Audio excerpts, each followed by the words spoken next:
ఇక్కడ ఒక నిమిషం ఆపండి. Now this is a very interesting example. So we contacted one of the gentlemen. This person, his name is Goguri Srinivas Reddy. He is a resident of Sirisila, my constituency, my assembly constituency. So I was surprised that one gentleman called Srinivas Reddy, whose father's name is Ella Reddy, has all of a sudden appeared in Jubilee Hills. So his vote was registered in Sirisila constituency.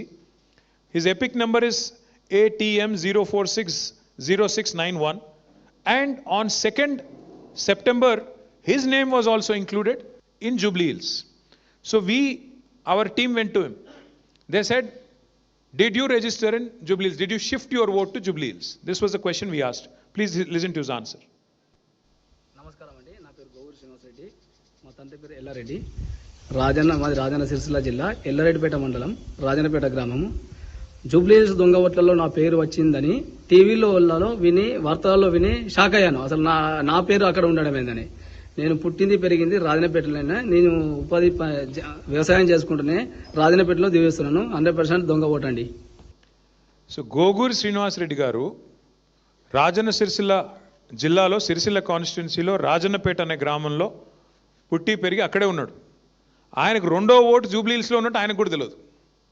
ఆయనను పోయి మేము అడిగితే ఆయన shock అయ్యి నా పేరు మీద Jubilee హిల్స్లో ఓటు ఉండేది, నాకేం సంబంధము, ఇది ఎవరు రాయించినరో దొంగలు నాకు తెలియదు అంటే ఆయన పేరు వాడుకుని ఇంకెవడో ఓటేద్దాం అనుకున్నట్టు రాయించుకున్నారు, దొంగ ఓట్లు రాయించారు.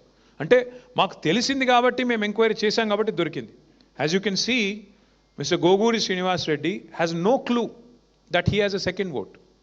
He is himself explaining that he has never stepped out of his district, but yet his name has been registered in Jubilee Hills by probably some Congress leader who thought they could impersonate, send an imposter and make sure that somebody votes on his name. ఇది జరుగుతూ ఉంది.